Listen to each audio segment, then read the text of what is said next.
भारत के प्रधानमंत्री नरेंद्र मोदी ने सनातन धर्म के लिए अभी तक क्या किया है और अब उन्हें और क्या क्या करना चाहिए, इसके बारे में बताया रितेश्वर महाराज ने। जरा ध्यान से सुनिएगा। अपने यशस्वी और सनातन धर्म के और ह्यूमैनिटी के और भारत माँ के सच्चे सपूत श्रीमान नरेंद्र मोदी जी से एक ही इच्छा रखता हूँ कि वो सनातन विद्या बोर्ड तो बना ही दें।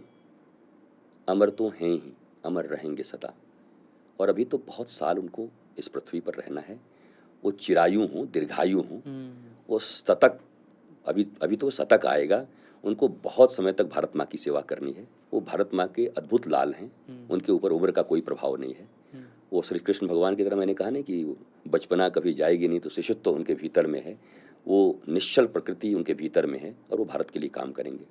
तो एक तो ये मैकोले ने जो हम लोगों को बर्बाद कर दिया, हमारी पीढ़ियों को, आप मुक्त करा दीजिए। छोटे छोटे शिक्षा में रिफॉर्मेशन करने से कुछ नहीं होगा। वो सब कैंसरस बॉडी में तेल लगाने के जैसा है। सत्य बॉडी कैंसरस है, क्योंकि खुद मैकोले ने कहा है कि ऐसी विद्या पद्धति दे रहा हूँ, एजुकेशन सिस्टम, कि ये सैकड़ों साल तक मानसिक रूप से गुलाम रहेंगे। अब बताओ, जो मानसिक रूप से देश गुलाम हो, उसका क्या प्रगति, क्या विकास? वो क्यों नहीं तनाव में जाएगा? और वो तो फिर गुलाम हो जाएगा। तो सबसे पहले आधार तो यही है कि जिसने बनाया है उसी अंग्रेज ने लिखा हुआ है, उसी आधार पर एक दिन में खारिज कर दीजिए ना। पुलिसिंग व्यवस्था जो 1861 की है, ब्रिटिशों की बनाई हुई, हम अपना बनाते हैं ना, सनातन संस्कृति के अनुसार। खूब सुंदर, जहाँ सजा मूल रूप से न हो, सजा के भीतर आत्म सुधार उसका लक्ष्य हो, सजा के भीतर आत्म सुधार लक्ष्य हो, ऐसी पनिशमेंट व्यवस्था बनाते हैं। तो सनातन की व्यवस्था सब अद्भुत है, मानवीय व्यवस्थाएं हैं। और ये नहीं, और दूसरी तीसरी चीज और मैं कह सकता हूँ कि सिविल कोड को लागू कर ही दीजिए। जनसंख्या का बोझ हम भारतीयों को आपस में लड़ा देगा। हम प्रॉपर्टी की लड़ाई लड़ेंगे, पानी की लड़ाई लड़ेंगे, विश्व युद्ध करेंगे। तो ये बहुत जरूरी है और मुझे लगता है ये करेंगे।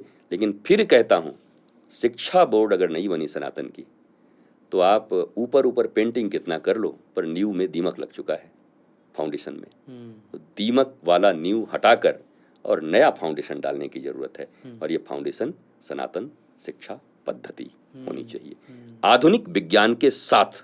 क्योंकि हमारे बच्चे तो अमेरिकन डॉक्टर्स में 18 डॉक्टर हमारे थे, कभी पेंटागन में हमारे बच्चे हैं, कहाँ नहीं है। तो इतनी मेधा है, इतनी प्रतिभा है बच्चों के पास, भारतीयों के पास। वो सब अपनी सनातन विद्यापीठ में लगाएंगे ना, और यहाँ से जो धारा निकलेगी सारे विश्व को प्रकाश देगी, उजाला देगी। चारों तरफ जो अंधकार हैं, लड़ाइयाँ हो रही, झगड़े हो रहे हैं, सब मिट जाएंगे। ये सनातन ही कर सकता है।